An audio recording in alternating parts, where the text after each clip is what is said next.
ua tunuu, ia, o au nā le atua mo lātou wharitua o tina matama maha tutua, ia, ma le pa i o si tātou ua tunuu o whia lava se tafo le lalolangi o e mafuta mai ai, whaatalo whaatu i le suafa manu malo Yesu Keriso, vi ia le lo tātou ua tua, i ovo au, le tua manu malo, leo ua tātou toi au lia mai, ia, le nei fo i tū la, i lona lofa mo lona hanga le lei, o te ilo le neia fiafi o te whaaftai i le atua pe awhai o lewa e mai mua mai e le neia fiafi share le tātou prokalame a vea oe ma wha manuianga o no le upo le atua le neia fiafi o te iloa o le a te le sona benefiti a te oe benefiti ai lo a inga benefiti ai lo lumanai o le te le i o le vaenga o le nei a oa onga po le upo le atua le e whaafonga iei e ei lo tantonunga o le asui ai oe ma o le a sui fo i lau wa ai le fionga pa i a le atua.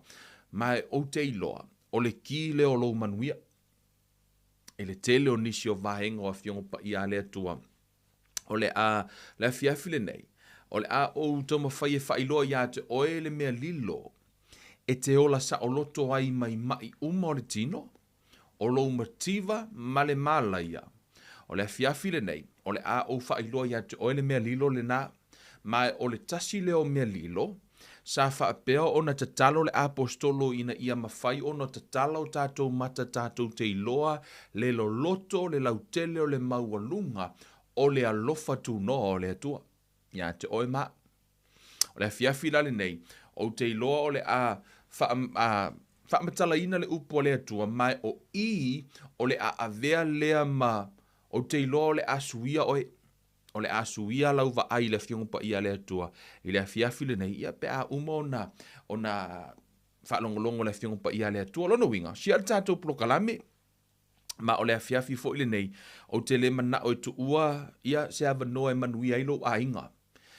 Ono le ala tātou tala noa i ni mea lo loto le fionga pa ia le atua, mai o le tasi lea, o vaenga e mamafa le tala noa i le apostolo. O lo o nau le apostolo o Paulo ia i loa e tangata. Le la tātou tanua la fiafi nei ma o le ki fo i lea. O lo wha o le tanga ma manu ia lava o le atua. Te maua le fiafi le nei. Yes, it's in the word of God. Le la tātou wawai.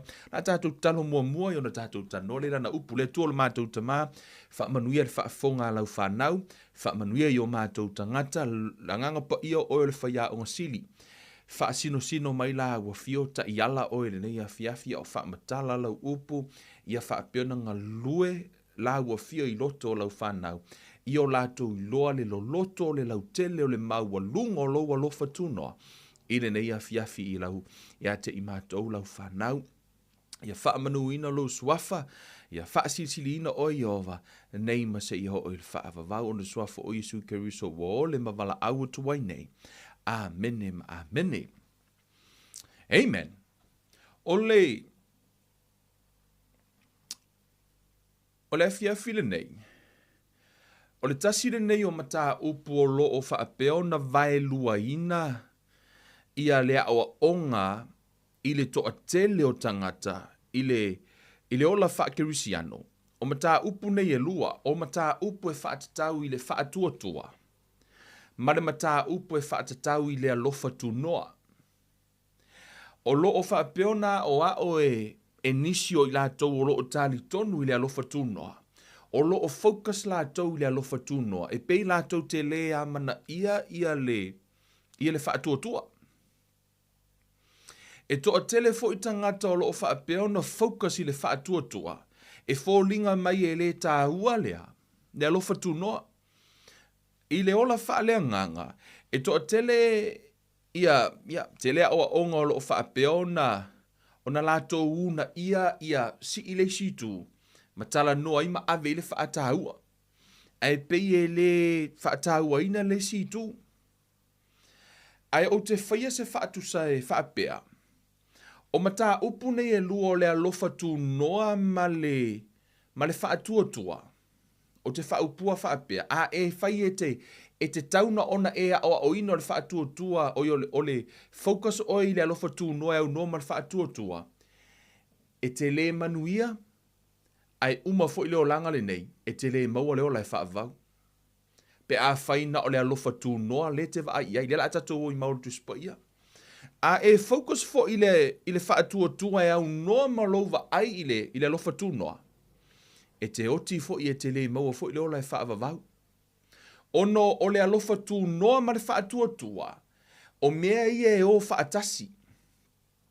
O whaonga ina le whaataita inga e whaapea, o le, ia o se mea na maua mai le a onga I la aso, fu I le o whamatala le whaia onga.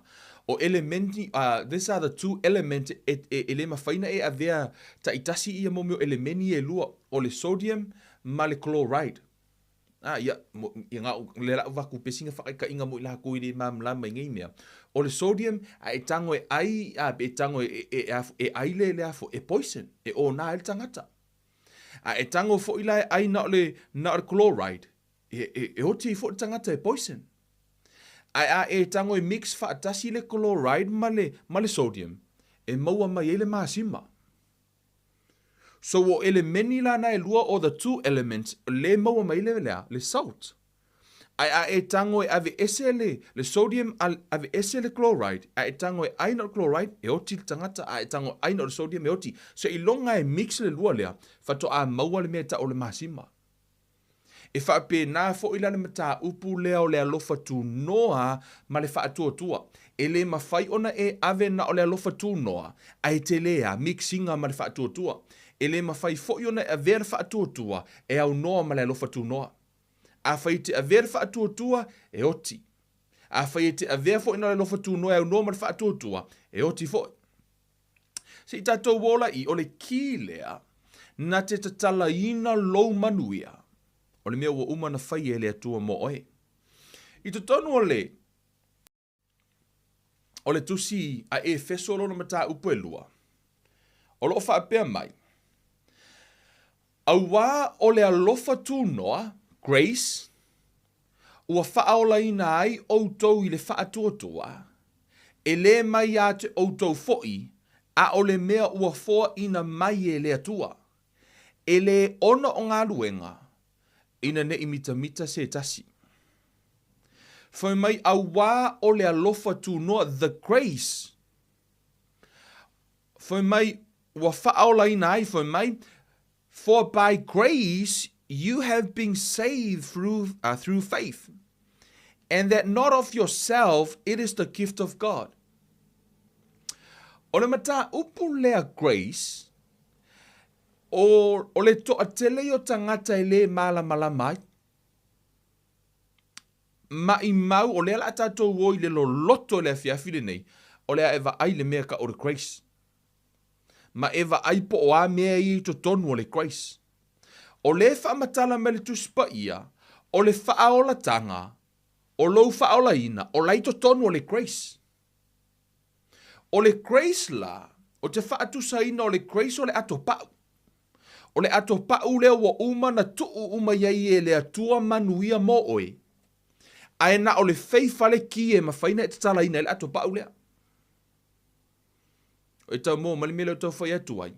E le mawhaina ea, e le mawhai ona e alu na o le grace, ona o le whaatua tua, o le ki le mawhaina matala le grace. A e whai tau tu singa le apostolo Paulo, e mā tele le tala noa le apostolo Paulo le mata upu lea grace po le mata upu le alofa tu noa o mea umai whaafetai Paulo I le alofa tu noa. Ai ono o tātou, le la tātou o le fiafile nei, ono le ki leo lo manuia, o le ki leo lo whaamalolonga, o le ki leo lo whaamangalonga, o le ki leo lo ola manuia I le tino, o le ki leo le ola e whaavavau, o lo I to tonu o le mata upu leo le alofa tu noa. Mea mua, wawai mua le lua lea. O le grace, po le alofa tu noa, e whaingoa ina po lona winga, o le unmerited favor. O le unmerited favor, o le mele le ti servinga e oi, ele I whaia I eisa o ngā luenga. O le grace la, o le pāti lea le atua. O lo nā lofa tu noa ia te oe ala ia Yesu Keriso. So o le grace ele o se mea na whaia e oi, o le grace o le alofa lea I o le atua, o lo nā lofa tu noa. o le grace la, o le pata le atua. O lala iei to tonu uma, o le ako pau lea, le fa ingo le grace.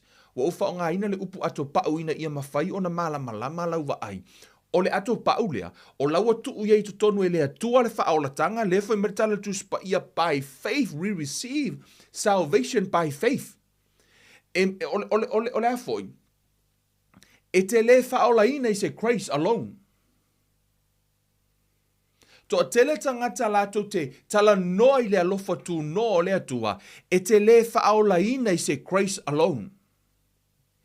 I to tonu le tusia tito, amen, e tato omo mua tusia tito se i wha malama le vai, ono o i le tele ina ave se ina le to tele. Le mata upu o le grace, ana whaapea e te save pe e te whaola ina i le mata upu grace alone, se manu e whaola ina umalava laulangi. Se manu e le toi mana o mia, se mea tau se whaatua, pe ana whaapea na o le grace lava, e mawhai o na whaola ina le tangata. But no. Whai mai le tala le tito e lua, a wā o le alofa tu noa o le atua, ua au mai ai le o la tanga salvation, ua whaalia mai le i tangata umalava. So o lea lai extend le grace o le atua i tangata umalava, wingo le o foi upulea, e o lava ya Hitler, po ai lava se tangata leanga laulangi le nei, o lai extend ele grace o le atua, e ala na alu Hitler i se oli, e le ona na tango fasioti tangata, ai ona na te le i whaatua tua i le grace, i le mea na whai e le atua. A tonu al fasi foi upulenga, e kiki ea o ele ka le si e fafo. But hey, that is the truth o a onga ia le upu o le atua. O le grace ma le alofa tu no o le atua. E fai mai ea, ua whaalia mai lea i tangata umalava. O ai lava se tangata leanga o e mawhauwhau iai, o lai ai lunga le grace o le atua. Se i longa lava ea, e tango le tangata i le mea ta o le whaatua tua i le grace, whato ama whai ona ia receivinga le salvation. O le grace la, o le pātelea le atua, o le faith, o le pātelea oe. Au te whai atua tala lea. O le grace, o le alofa tu noa, o le pātelea le atua. A o le faith, o le pātelea oe. E toa tele la tangata, o lai whaatali le atua, malola tau leiloa, ua uma o na whaia e le atua, mea umalava. He already provide provision for you ai te le i whanau mai. Wa uma o na whaia e le atua lauta mau a inga e te le i whanau mai. Ai le i whaia e le atua a tamu ma eva, na mua whaia e le atua le provision. E o maila a tamu ma eva laulangi, e le i te i le atua. O le mea mua lava e tau ma whaileti a polo e tā ofi o e mai loi loa ina. E tau ma whaileti a polo le aso na e whanau mai ai, tau ma whaileti a polo e tā ofi o e aua i e whaola ina ia Jesu Keriso. Aua i e talia ina Jesu he vea mari in whaola. Ai a whai ua whaioleti a polo o nā ua e whaola ina, e iai le si planaleti a polo lo iai, o le tau ma whaile e tā ofi o e mai lowi loa o le loloto ma le lautele ma le maualunga o le alofa tu noa o le atua. Ina ia aua i e loa le manuia wa uma o na whaia e le atua mo oe. O le tele lau tangata, o la lava e afoi, la tau te le oi loa. Wa uma na whaia e le atua le wha amalo longa mo la tau. Amen. You guys all right? Fia ta noia te oile fiafile nei. O nei, o le grace, o le ato pau lea o te whaatu saina ea o se ato pau. Wa uma o na tango le atua tuu umai tutonu mea uma. Fo mai la i o le, tato e tasi tuantu se e peru ai tato te leo. E peru e lua le fai upo e valu le tano mai i. E feso e lua. Amen. E feso e lua lo mta upo e valu. Fai upo e valu. Fai mai, a wā o le alofa tu noa the grace, ua whaola ina ai i tātou I le whaatua o lea la, e le mawhai e le grace alone, o na whaolai nei oe. E ta tauna iai le whaatua I ta ki, e nā te tatala ina lea, le ato pau rei to tonu le salvation. O I fo ila le grace lea, le i to tonu le tamau ainga. Ai ona le to a tele o tangata, la tau tele o I loa po le ale mea le to tonu le grace. I to tonu le tuspa ia, I awa o ngā Paulo, na tala noa Paulo e whaamatala le alofa. Mo tō ui loa le whaamatala ina e Paulo le alofa ia Korinito. Na tango Paulo whaamatala le alofa ia Korinito tala noa Paulo. Whaamatala e Paulo le alofa. Whamele tala le tuspa ia le tusa e Peru a le aisa whaatua e le fia mai le atua. Whamai o le a, o le whaamoe o le taula leo o le tātoua, o le tanga. It's an anchor to our faith. E tāua o le ke lei o le mea ka o le whaakuakua, o le ke lei o le mea ka o le hope. Ai tango Paulo au mai mea e lua o le whaatua ma le mea ta o lea, o le hope. Tango Paulo au mai whaakukui au kafo le alofa, whai maritala Paulo, e sili le alofa. E le o whai mai Paulo e le au ngā lea, le whaatua ma le whaamoe. Ai na tango Paulo au mai, ina ia tau mawhai e compare e ta ua tuai tangata Korinito, le te leo le tā ua o le mata upu le nei o le alofa. Mea lana whai mai e tala Paulo o le whaatua ma le whaamoe ma le alofa o le sili o nā mea uma o le alofa. Na tango Paulo whai le comparison po o le whaatusa Paulo, ina ia tau tangata Korinito, le tā ua o le alofa ono lefa to a umantala noa Paulo whai mai, pe e te a, susunu lau tino e au noa masi alofa, e mai mau pe ke kau kala i nganga a ngeluma mea uma a le isi alofa, e mai mau. Lea la wa umana la ave la unga Paulo ma tau e Paulo ia Korinito le mea tau le alofa. Ai tango loa Paulo au mai le mea tau o le whaatua ma le whaamoe, kuaku ma le alofa whaaku e au kafa wai. E ke le alofa. E tau tangata Korinito o le ke le o le maka upule ne o le alofa te le lo na taua. Amene. E whaape nā fo ila le neia fiafi. O te iloa, e to a tele tangata lātou te le malama I le mea ta o le alofa tūnoa, se ilonga iei se mea whaatusa iai. Amene. E to a tele tangata lātou te le iloa le lo loto le alofa tūnoa le atua. Wautou iloa le tala noa le apostolo Paulo, o lo tala noa le apostolo Paulo I le lo loto le alofa tūnoa le atua. Ai ona ele uloa tangata po le ale mea lai tutono le loftu no le fiafira nei. Mea le nano fetu e te oe, le la iloa le fiafira nei. Po le ale lo loto male lautele o le loftu no le tua. Na whaila e Paulo le whaatusa o le alofa tūnoa, le te le o le alofa tūnoa. Na whaonga ina I e Paulo ia lea, I le whai upu lea, Roma e 5 o lona whai upu e lua se furu. Whaasolo lua tasi, whamaritala Paulo. Na whaopopo ina fo'i le tūla fono ina ia whaatele ai le angasala. Pei tai, ua sili lava le alofa tūnoa. Ina o whaatele ina le angasala. Whamaila ia, ole nei, e pei ona malo o le angasala e o I le oti, e whaapea fo'i ona malo le alofa tūnoa e le a mio tonu e o I le ola e whaavavau I lo tātou wali o Yesu Keriso. O leo watango Paulo au mai le mea tau o le angasala, au mai ma le alofa tūnoa e whai ele whaatusa tusanga I le te leo le mea tau o le alofa tūnoa. A tonu a tau le angasala, o nā lava ele o le loloto o la fiafile nei, tātou woe va ai.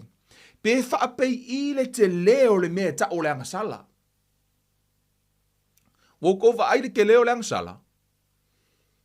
Ne ai, le la kako o le fiafinge, I to tono le tuspa ia, o lo o tā ua I le te leo le mea ta o le angasala. A e malama lai le te leo le angasala, e te iloa fo ila le te leo lea, o le alofa tunoa. Praise God. Amen. O leo watango Paulo au mai le angasala, au mai ma le alofa tūnoa, whaatusa loa. Whamelitala Paulo o le nei, e pei ona malo le angasala e o I le oti.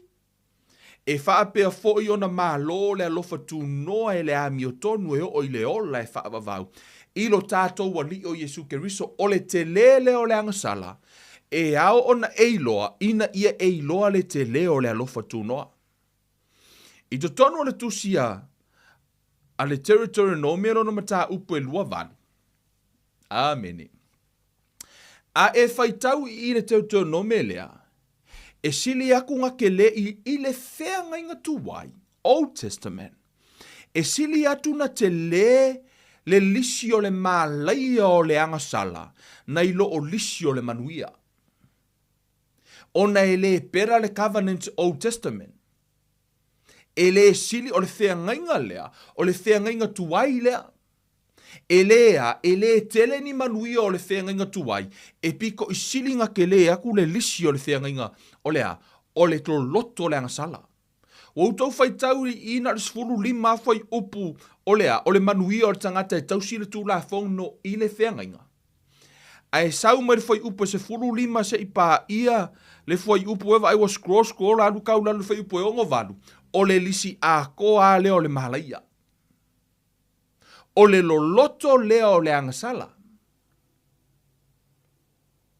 Amen le laka ko fai kau inga ia eiloa ona fe mai tala paulo e pei ona malo o le angasala e o i le oti e fa pe fo i ona malo o le alofa tunoa e o i le ola e fa avavau. Au te manao ia te o ia e loa mea lai to tonu o le alofa tunoa. Amen. I le lalo langi, o loo tātou wola i nei, o le loloto lea o le angasala. Fai mai le fetala i ngā lea tua. A e angasala. Te a whaiua e ko meetinga le angasala fai mai. A whai e te le wha alongo i le siu fofongo i ovalo watua, e ana e foi ana poloa inga uma, mana tūla fono, o te whai atu ia te oe i le aso nei, o na maua mai ai lea o oe i nei mālaia uma e o lava ia te oe. Te manao ia te oe ia ewa ai le loloto le angasala, se i e appreciating ai le alofa tunoa. Whai mai la ia, e mālaia oe le aai, e mālaia foi oe le whanua, e mālaia lau ato, a toa malau mea e palu ai whalawa, e mālaia lau whanau, ma le fua o lau lau ele, o tama au povi mau la fumamoe, e mālaia oe pe a e sau e mālaia foi oe pe a e aluatu, e whaao o i ova ia te oe le mālaia ma le atu vale, ma le o inga i mea umalava e tango i aiou lima e whaia, se ia wha umatia oe ma e vave whano lava, ono o le leanga o lau a mio, na e la foa i mai ai i a te au. E whaapipi atu e Jehova le whaamai a te oe, se ia whaumatia oe e ia ai le lau ele e te alu i ai e whai mou. E taia o Jehova i le mai wha iiva, ma le mai vevela, ma le mai fula, ma le vevela tele lava, ma le naumati, ma le mamae, ma le polo ngā, e tuli loa ia mea i a te oe se ia whaumatia ai oe. E a vea fo i lo langi o iou lunga ma apa me mea, ma le lalo langi o iou lalo e whai lea mau a mea, e whai a Jehova le ua i lo nuu, ma e fuefu ninii, ma e fuefu. E toto ifo ia mai le langi i iou lunga se ia wha umatia ai oe. E tu uina atu oe Jehova ia whasia i luma oe ita ia te oe, e te alu atu ia te i lātou i le ala e tasi ai te sola ia i ala e fitu i o lātou luma. E tu uina atu foi oe ia whaasau noa i ai malo umo le lalolangi. E whai foi lo tino oti ma mea e ai ma manu wherelei uma, ma manu vai wha e tataa, e le ai se na te tulia. E taia oe Jehova i le mai fulo ai kupito ma le sila i lalo, ma le mai paupaua, ma le mai mangeso, e le mawhai o na wha malolo i nai oe. E taia oe Jehova i le wha vale malosi, ma le tau waso ma le loto atu vale. E te tautango i le tūtonu o le la, e pei o na tautango o le tau waso i le pouliuli. E te le manuia fo i o wala, na o wha asawa ina oe, ma whaoa au mea I aso umalava, ai le aise la vea ia te oe lua te whaile whea ngainga ma le whawhine, e whai ma wā ai toso o ia e le tasitane, e te whaia se whale, ai te le mauai, e te whaia se tōvine, ai te le whaatatanga ina, e whasia lau povi I luma, ai te le ai, e whaoa lau asini I luma, ai le to e fo I mai ia te oe a watu au mā mo I ito mai ia te oe, ai le ia te oe se na te lawe ina. O le whakoa afa le lisi o le loloko le angasala, e foa ina atu o watali ima o whawhine le nuu ese, e waava ai fo I au mata, ma fole ai, ona o I la tou I le aso atoa, e le ai fo I se malosi ia te oe la veai.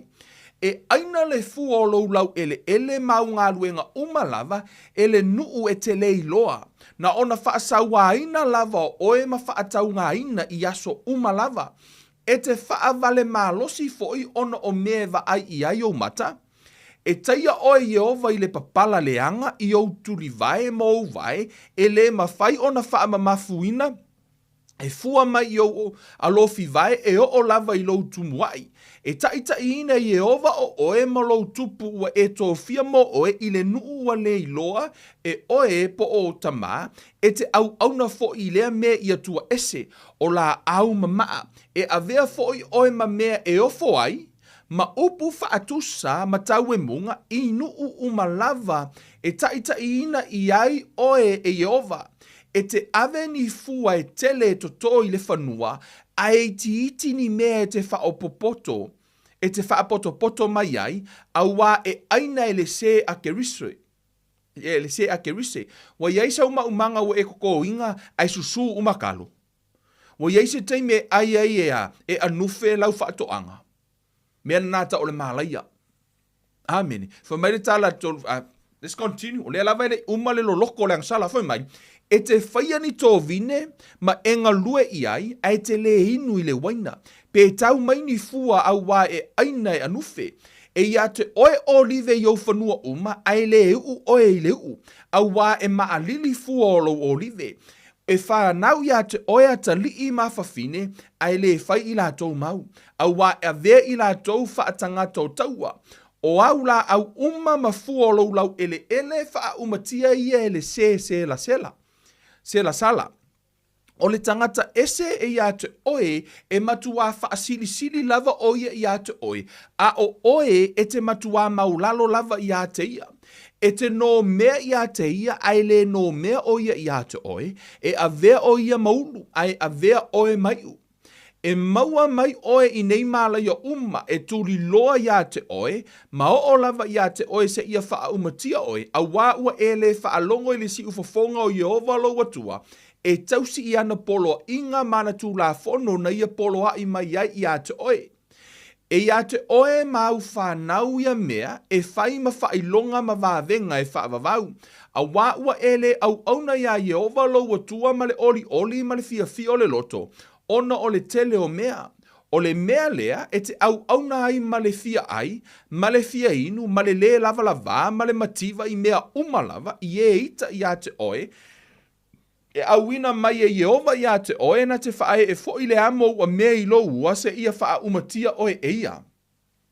E awina mai e Jehova ia te oe le nuu mai le mea mamao, mai le tulu ingo le lalolangi e pei ona lele mai o le aeto o le nuu e te le langona a la tau ngangana.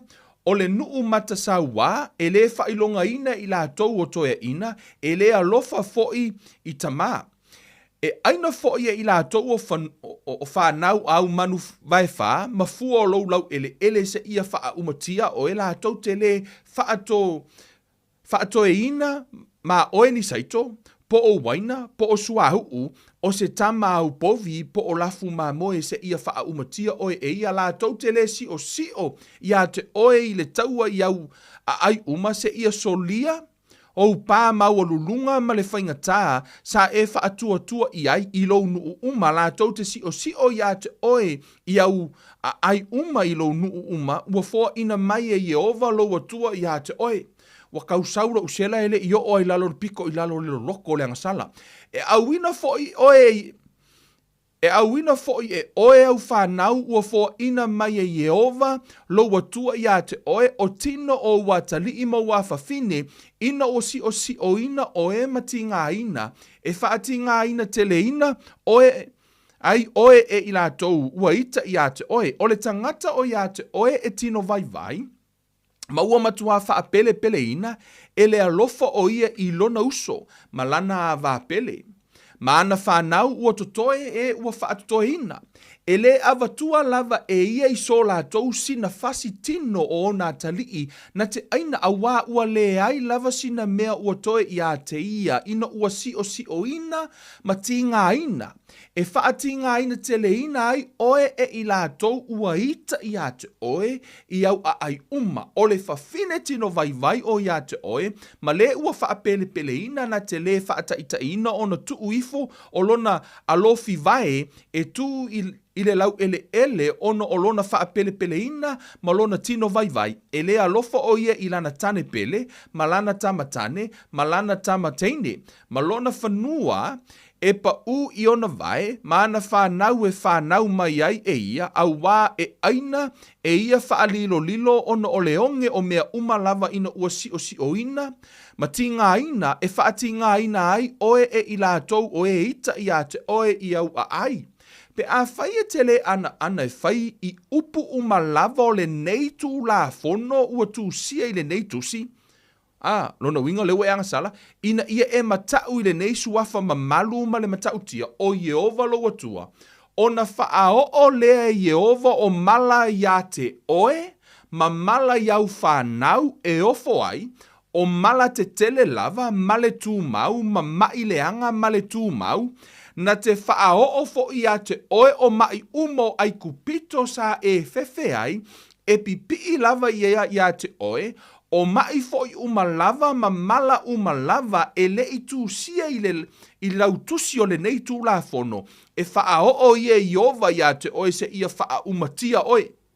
E to ai tiiti fo ini o outou e to toe o outou sa to tele e pei o fetu o le langi a wā ua e le whaalongo I le si ufafonga o Yehova lo watua. E pei ona fia fo o Yehova ia te outou e anga le ia te outou ma wha to tele ia te outou e wha pea fo ona fia ai o Yehova ia whanoina outou ia te ia ma ia wha umatia outou e ta fia fo outou ai le lau ele te aluai e whai mou. E whaata ape fo Yehova ia te oi nu uma e a fua mai le tasi tulu ingo le lalolangi e o atu I le tasi tulu ingo le lalolangi e te au na fo ia tua ese o la au mamaa ua le iloa e oe po o tamaa. O le a e le iloa sina mapu ia nuu e le ai fo I se mea e tu mauai o alofi vai e whaao o fo I Yehova ia te oe ia nuu o le loto ngā tete ma mata ua fole ma le loto vai vai e whaale tonu. E whaale tonu fo I lo wola e te fefe fo I le po atoa ma le au e te le sonaola I lo wola.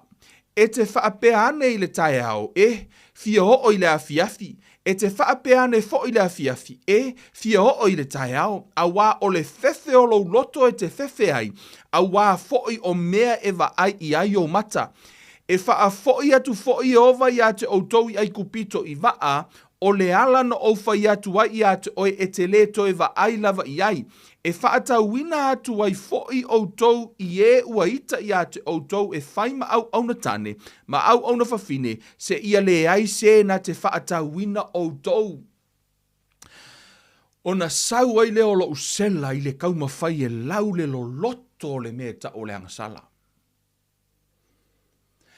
Amene, o leo outou wa ai mai.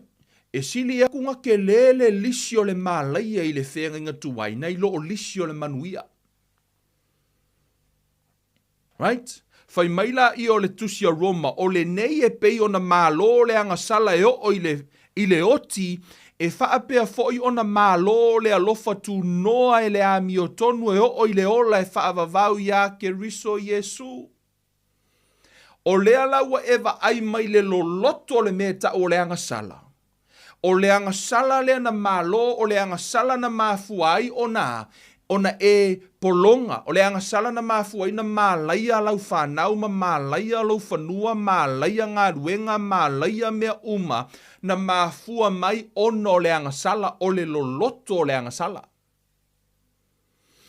Ai o le tasi leo vaenga pito i sili na tāua, e ao ona o tātou iloa, ona o ina, o uma ona whai e le atua, le tali o le mata upu lea. Amene. Whai mai le tusi lea e feso. A wā o le alofa tu noa the grace, ua whaaola ina ai o tau i le whaatua, ua umala. Ona whai e le atua le mea e tau o le grace po le alofa tu noa o le atua. Wa uma ona whai e le atua e lave ia mai ai i tātou i tutono le Ioane lea e. E mua. Foi upu e. E ele to o tele o tangata e o mai lava i le teimi le nei. O la lava e le langona fo i lea fio kiuti. Pe e fo linga e la tau te le tali tonu o umo na whaamanga loina i la tau. Tau te iloa i to tonu le tuspa ia. E le to iaise mea tau o se sin problem i le atua. A tonu e, some churches makwa le fia, the religious people le fia ngā kala. But according to scriptures, there's no sin problem to God. For me le tala le tuspa ia, o le tae au ua ai atu ai o ane ia Yesu o maliu mai ia te ia. O na whai ane lea, whaauta i le tamai mā moea le atua, nate ave e sea le anga sala ale lalolangi, ua uma na remove le atua po ua uma na ave ese ma whaamangalo e le atua lauanga sala. Ae te le i pepelo tae au, ae te le i whaia le anga sala tae au, ua uma na whaamangalo le atua, his mercy o lana grace lena, o lona alofa tunoa, unmerited favor. Wa uma lana maliu Yesu mo le tua nai o le teimi nei ma le luma nai, ae te le i whaia se anga sala, were already paid in full. Mele nana whai mai a Yesu lungo sa tauro, it is finished. Paid in full. Wa umala na whai e Yesu lea, le totongi o le anga sala, ko kei lo le anga sala lengo ula unga ngi le loko. Mea uma iana, le na whai tau ana nei lengo o kau sela kua ngai kongo kusi ke kelongome. Le lo loko re ngā le anga sala, lai whai mai e wha o popo i mai si wha a mai e le o ka ua i ko kongo i ngā. Amen. O ko viki o mea umanga, o malaia uma mea ngā mai le anga sala. O a uma lava lani mea o loo whaasanga tau i le upua le atua, actually it's from sin. Amen. O le tasi leo mea e afoi, o te iloa e tele ina tai se ina i tangata i le awa onga le nei, o le mea le nei o le alofa tūnoa, e iei tangata e o ia te au back then, sa iei la uma fau whapea, e kango le atua au maise mai e awa, iei au pe tango le atua a fo ino le mea. Pe tango le atua ave ese au tupe, wa iei tangata fo mai wa wha makiwa inga o le atua inga ia o loko mawalalo. Imantua e tangata, to tele tangata te tonu whapea o le mativa o loto mawalalo. Whapea a wha mativa ina la tau po kango le atua ave ese kupe i pofos tangata fu ina tele tupe. Ai umai fonga wa le haimangi kupe. Lala wako e fo i leli i fo mai la ia. Whaafikai le akua o ngā kango le akua ave ese kupe inga ia o iloa le. O te le tali tonu le nā tali tonunga. O nei le tutu saima le upu a le atua. E ile aso la ulaititi. Vatul whaatita inga le vali to ile atalea. Aso la ulaititi. E ile vaenga le matou fale iluma. E masangi alanga solo muli merka avali. O kai mi umala solo muli merka avali pe o so skakon mako ainga po ska avali la kun mako fali. O kai mi ala solo muli merka avali. E kele anga uka mo eso nga ula kele kiki au kele uiloa. You know, around 4 years old, I am still remember on sa ile mena tupu wai. Kai mi ke kamo e volo ku ingar ka avali. E tele lana latu lo utina yasola. Laku fo ile koso se mai lo ulima inga ma fa mai. Awangi e ko yalu o ke la verka vale. Awe ko yalu o ke wala verka vale. O ke halu ala o so uma la ko ka vale ke minga lo ka fia ke ka vale. Ya o ka sauka ku inga fo ile afo ngoni me so lo muri ko ka vale. E tele lana latu lo utina fo ile kuri e se mai. Aru ese ke wala verka vale. eila le aso. Nga sa le yai lo ki ngā le aso nga. A le aso rana ngā ngō ka mo e koe ngā le mea ngā sa. A le aso kou ngua ngā solo muri merka avali. Sa war ka avali suki au mawheko ai male maanga i lumo le mako fale a. Ke roa nga suki au au mawheko ai male maau kangi fo i lele a. Ku merka avali. Ka mo e kulo molo ki ngā re keiminga. Nga lakura ia lo tina si i mai au mawha ngā hau. Fa merka la lo ki ai ki au. Ha o loa unga lo ki ngā whamai. Wewa aile me ngā uwhai kuia ki oi. Ngā uwhai kuia ki oi au e ke koe kui kua ka avali. Wewa aile me ngā uwhai ko ngua oi whai a lea ke sau whai. So, i le whaamatalaina la ia, that's the truth. Na mafua na tā ofi au e lo tina mai lo walu i tua i o. Ai sa o walu lava. E o te le iustai le upo lo tina. Lea la na mafua ai o ngā sukia o ka avale o no te le iustai. O na tangola i o lo tina fai mai lea o inga ia te au san, wewa aila o ngā ua e la vea kalu wailo le uska i kalanga u whaeku. Au e koe sau koe i mea la vea ka avale. Lea la ua tangola u tina, au mai lea o inga ia kia o unga ua o la vea. E whaape nā fo i le wa aia tangata. O te iloa, e le saolo u whaamatala ino le tala lea mo u whaapea tu ia te outou. Sa kangolo ki ngā kū leia u kuar ka avale se i soa ua ka avale. Inga ia o wa o inga mai eise le songo le uskai. That's not true. E le mawhaina u sau whaya kia kia uko, ke lolo ki ngā ia lofo ia kia. Ke lolo ia lofo lo ki ngā ka ngoi kū leia u kuar ka avale se i soa ua ka avale se i a o hai mai eia kia u o le mele lantupu. That's not true. O le ale mena tupu, na mafua na soa ua ta avale, o te le i whaalongo i le teimi na whai mai lo tina mua mua, san au e ke alu e kui i. So, o le mea moni la sa tupu, o te le i whaalongo i le teimi mua mua na whai mai lo tina, na mafua ina o la vea i le ta avale, lea lola na sa lo tina whatoa au mai le o inga ia te au san, o e waila ngau e la vea. Le mea lenga o kaofia mai o e ngau e la vea. E whaape nā fo i la tangata, to a tele ke risiano, o lo o whaapeo nā a fia la tau fo launga i lu i tau o le nei o langa. They blame God for mai o le atuanga mai le mai le kia o ea o ai me kia o. Inga ia kango tutusa le leia ma le mire no whamatala tuan nei. E le mawhai ono o whai atu ia te autou. Nga kango o le alofo o lo ki nganga kango elo ki ngā ku leia u kuar ka avale se i soa o ka avale. O le mindset le nao le tele o kirisiano i le alofa o le atua, e fōringa e kango le akua au mangi mese i whala vea ka koupe mangi mai a oa i tātou. No, that is a wrong theology. E se le nā oa onga, e lai misrepresenta i le alofa o le atua. Ono o lea, ono le tātou mawhau ina ua o ina mai ka kou wau, wa o lesinga mailo a whako ai loa nga e lesinga nga kakalo. Fiu le akua e kuri. Ainga o ngai lunga le moenga o le aoti.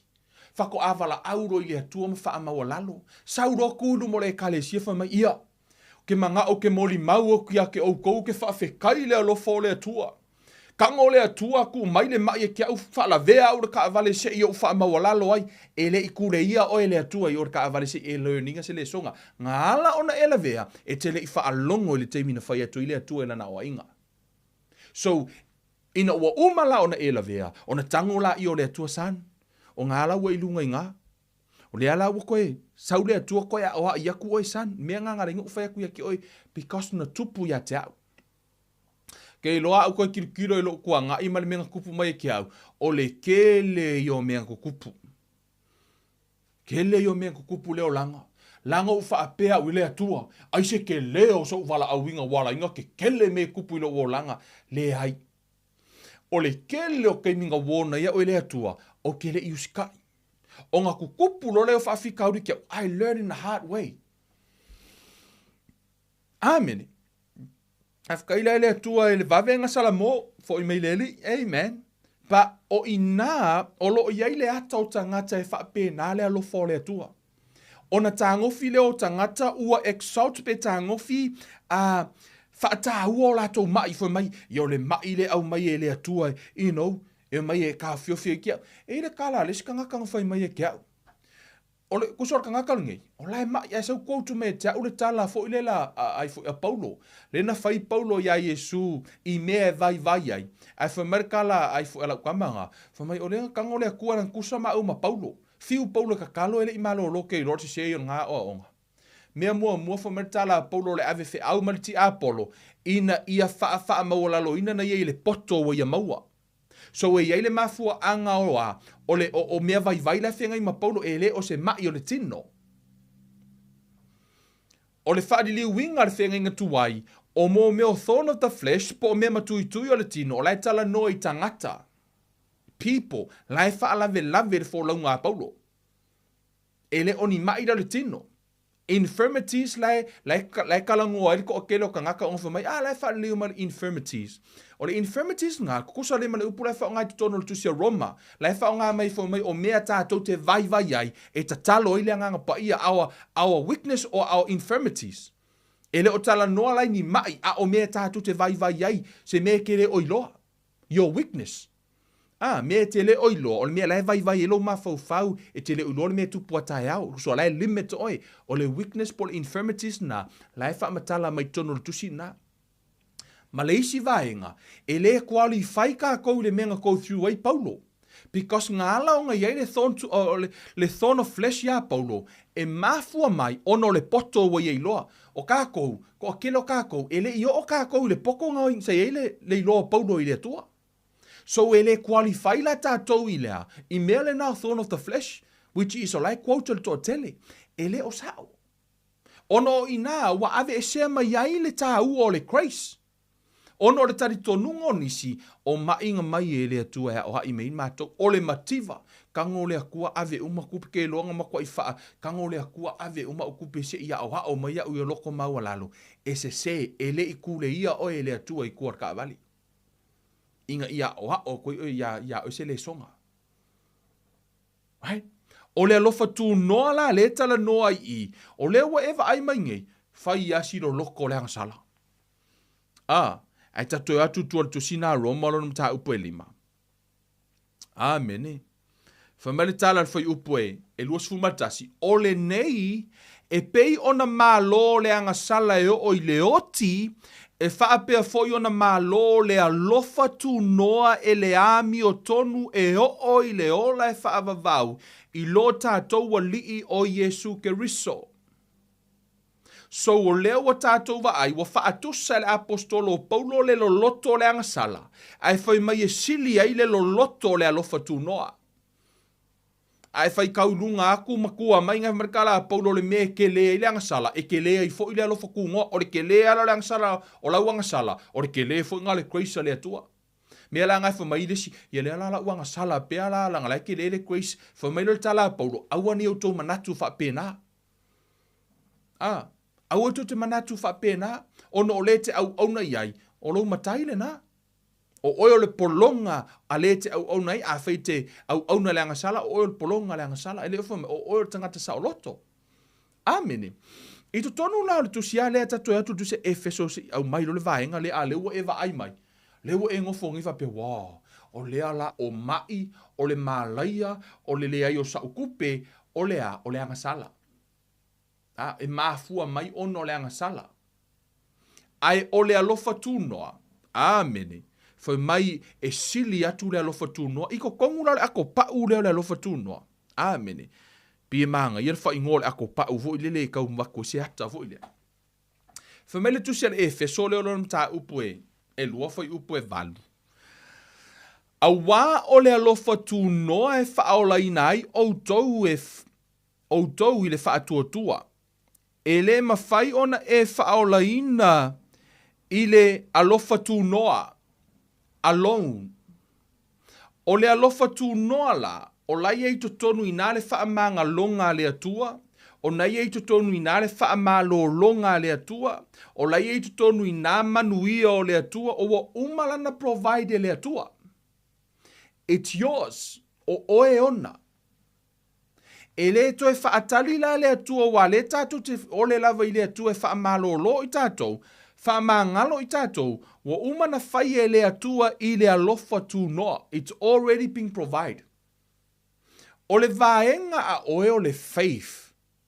O lou whaatua tua, e ke kakala inga ai le ako pau le o le grace, lena e receiving ai le mea ta o le salvation. Whai mai le tala tu spa ia o le alofa tu noa ua whaola i nai o tau i le whaatua tua. E o whaatasi la mea i e lua. E le mawhai ona e ave tasia le mata upu le neo le alofa tu noa e au noa ma le faith. Ona o le faith o le ki lea. Nā te tala ina manuia lai tutonu le alofa tu noa. Amene. A whai o nai te ola mativa. E na o le whaatua tua i le upu a le atua te whaatua tua i le mea na whai e le atua i te oe faith. Le grace o le atua. Whamare tala Yesu ya Paulo, my grace is sufficient. Wa lava matotoe lo ua lofa tu noa. Wa umalanga whai umai lea kua. It's already in here. E ei le tusi le wii wha mau mau o lo tara noa i le tusi a luka. Tatu atu ina. O ne te leo se awa onga e mai ina. I le vaenga le nei o lo wola. Ai te lei loa o ai oe ya ke riso. O lea lai ta alo te le ti a polo peino o whai atu. O le mea mua mua. O lo o tau mawhaile ti a polo e ta ofi oe mai le talio Yesu e vea mahali i mawha aola i lo wolanga. Ai a whai lo wa le manu ia tau mawhainga ti a polo e ta ofi oe. O le lona lua o polo kalami le ti a polo. O le tau mawhaile e ta ofia oe mai lo i lo le lo loto ma le lautele o le alofa tu noa i a te oe. Ma le manuia o oa. Ma le manuia o ia ke riso. O ai oe ia ke riso. Wa umalana wha malolo ina oe le atua.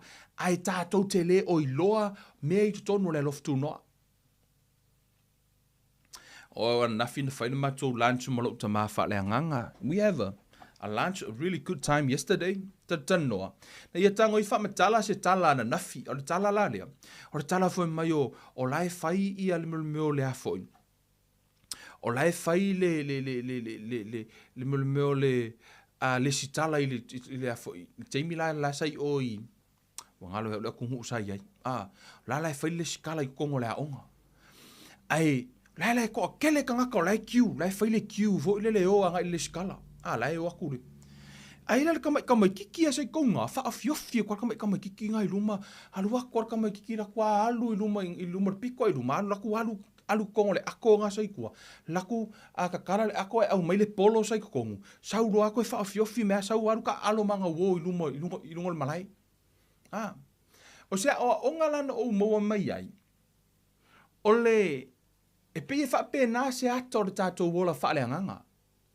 O le toa tele i o tangata kirisiano o lai tutu i le laina, o lai a nga i luma i le atua, aski le atua for healing, aski le atua, o lai o e talo sanga i le atua i se wha malolonga, talo sanga i le atua i manguia le atua. We are not backers, we are enforcers. O tātou e enforcinga le mea wa umana whai e le atua, he already provide o le mea oe o le faith to release.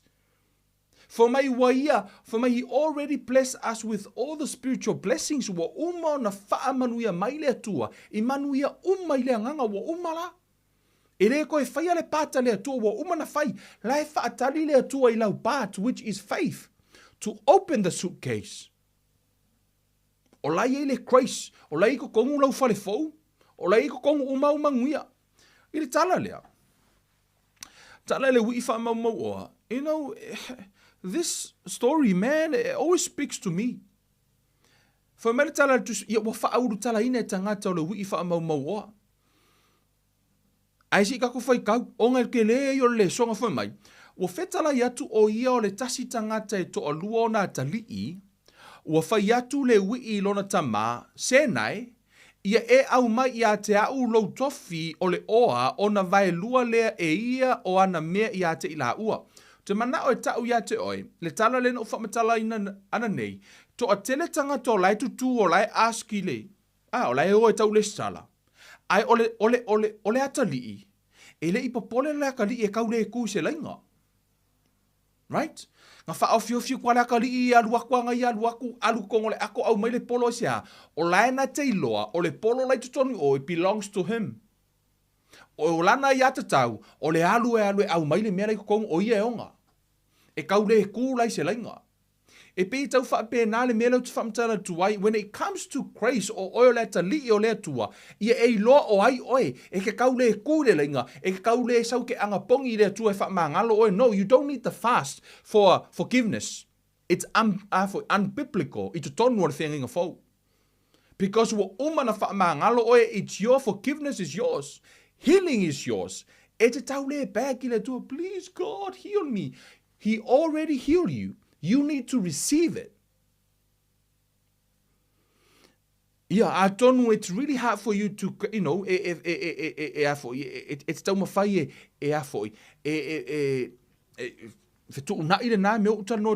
but that's the truth according to scriptures. I want to do le lainga. Ye e lo oi.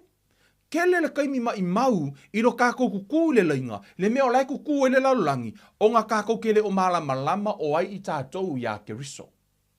O tātou o le whanau o le atua, o oio le atari, ngalo o ruakua o e alu luma alu au mai le polo, o a uma mele kukongo le ako, o e onga. Tatu whai tau le tala lea. Wha mai,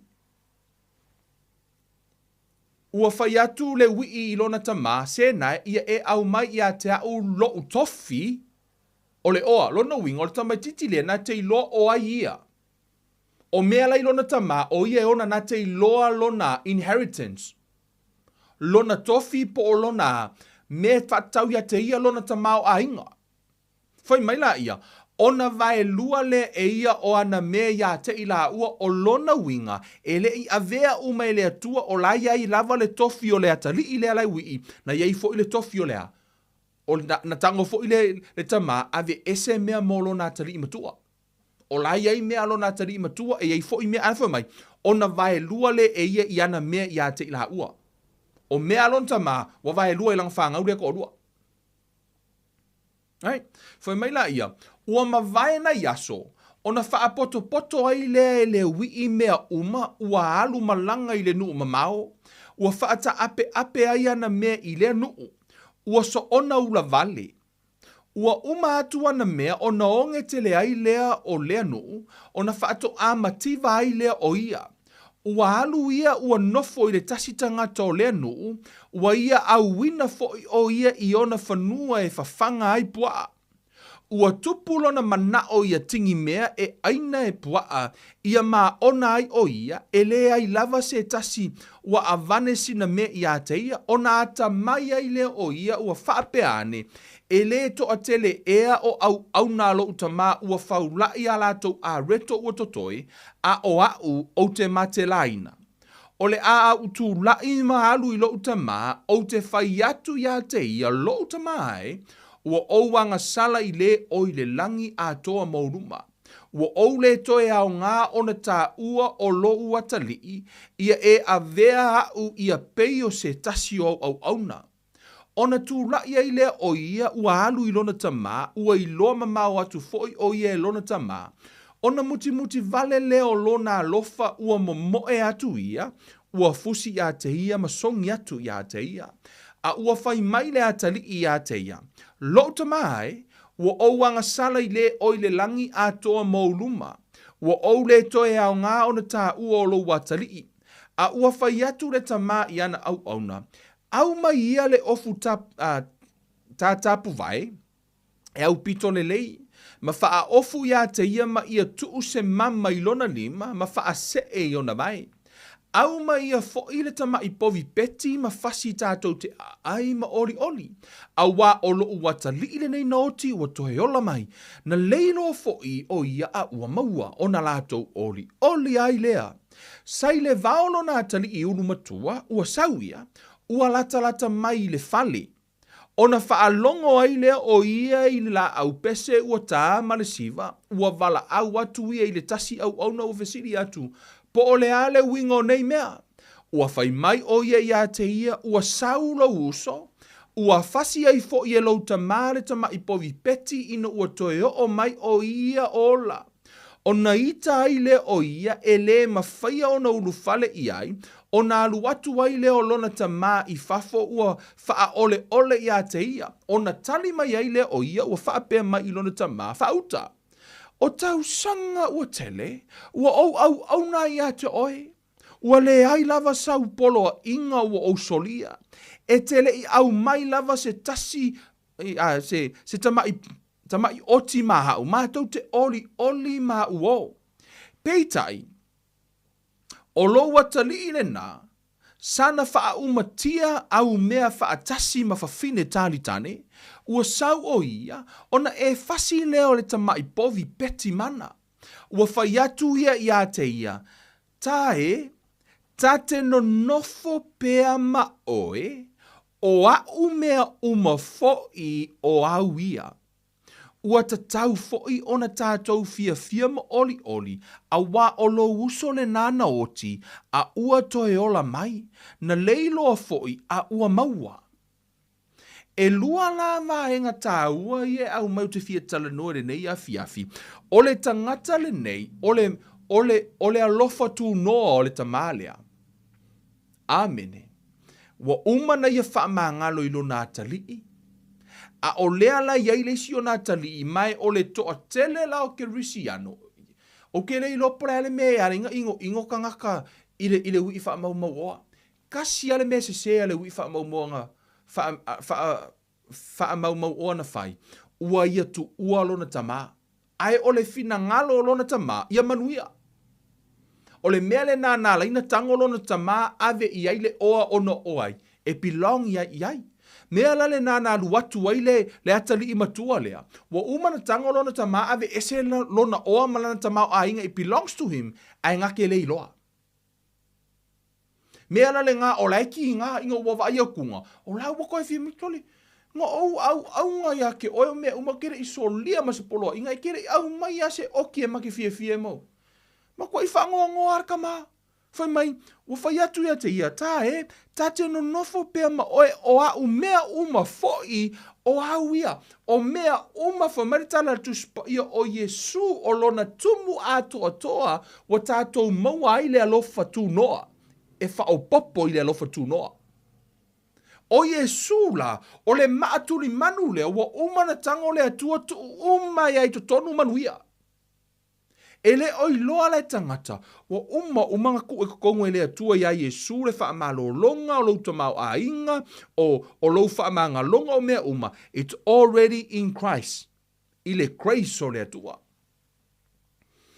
O le ato paula le nā, e nā o le wha atua tua lava, e ngake kakala inga.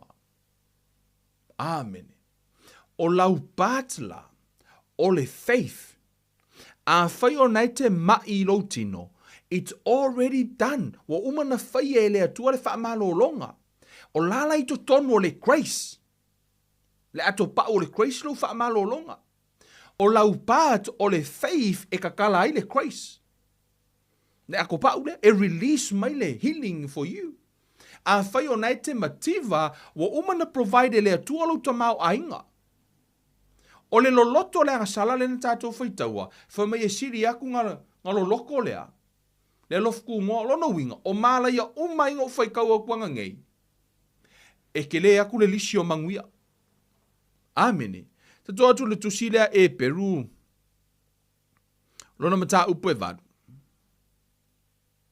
Wha mai le e Peru lona mata upo e valu. A o le nei, ua maua e ia le whaiva e sili e pei o na whaia o ia mapulu vanga o le thea ngainga covenant, e sili ona le lei, o le ua wha mawina i mea na fola ina e sili ona le lei. O le thea ngainga fau, o laua whaavaina with better promise, e sili aku le polo misia le atua ia te oe maa i le whenga inga fau, ngai loo le polo misia le whenga inga tuai. Ai ina ua polo misi le atua ia te oe maa i le whenga inga fau ma le whenga inga tuai. Amene. Whamai le tala le tuspa ia i le whai upu, le mta upu le ono whai upu sifuma le fitu. I love le afoi. The Passion Translation foi mai, e whaapea foi le atua ina ua fina ngalo ai o ia, e whaailoa atili ai i e ua tōwhia i mea na fola ina, o lana lava pulele ma whaia ona li ua na ia whaopopo i ai le tautō. Ua umana fola le atua, o ngā tautō la i o le atua, e tusa malea, malana promise ya te oe i le alofa tu noa. Amene. Whai mai le tala le tuspa ia i le le translation muli na iai, foi mai, so in the same way, God wanted to end all doubts and confirm it even more forcefully to those who would inherit his promises. His purpose was unchangeable, so God added his vow to the promise. Ua polo misi le tua I lana folofolanga malana promise ia te oile whenginga fau e wha mai le tala tuspa ia o lo o whaavai I lunga o pera promise. Lea whakauloa ngai le mea lai nginga so o se kaimia kalango le aposkolo Paulo e whaafekai ia I le alofa tunoa. O lo whaamalo longa lo I tutonu le ako pau le alofa kungoa. O lo manguia ma lo tamau ainga o lo I kokongo le ako pau le alofa kungoa. O lo whaamanga longa o lo I kokongo le ako pau le alofa kungoa. O lo whaolakanga o lo I kokongo le ako pau o le alofa kungoa. But only faith, na o le whaatuatua, foi mai wa tātou maua le whaolatanga o le alofa tūnoa e ala I le whaatuatua. Only faith can open the suitcase. O whaurutalaina, whailoa ia te oele mea lilo e te ola saoloto ai mai mativa ma le malaia. It's a grace. O le grace, o le mea na whai e le tua mo oe, e ke kaulenga lue, ke kaule whai se mea e ke a, e whaamangalo I oe le tua, wa umana whaamangalo oe le tua. Ai mana o mia loa, lo whaatua I le mea na whai e le tua mo oe, put your faith in the grace. O le loloto la, mania la, pe no whai atu o le grace, ma le faith, e le ma whai ona ave ese. E pei lava o le sodium ma le chloride. E le ma whai ona e aviana le sodium, pe a e aia na le sodium e te oti ai, a e aia na le chloride e te oti ai, a e mixinga e moa mai le masima. E wha pe nā fo ila le faith ma le a, o le grace ma le faith, a whai na o le grace e te le ola ai. A whai fo inga o le faith e au no ma le grace e te le ola foi. Se ilonga lava e te au mai le grace ma le faith mixed together, whato a e maua le mea ta o le ola e wha vau. E te le wha tua I au ngā ruenga o le grace o le pāta lea tua unmerited favor o le faith o le pāta lea o mea umala ngai ke manga o ai. Everything. O laito tonu umo le ako pa ule le grace wo umo na whai e lea tua. Mea nafa mai Yesu paid in full. Pau ale me manga o mia e oe, o le faith. For mai la I o le tala le tuspa ia. Faith comes by hearing. Whaafewhenga e whaakua I lo whaamalolonga, pēr whai ke le I whaalongo I sa whaamalolonga. O le whinga ngalo o le atua. Whaafewhenga e manguia I manguia o le kingo, pēr whai ke le I whaalongo a o kalangoa se si whaamanguia ngor kingo.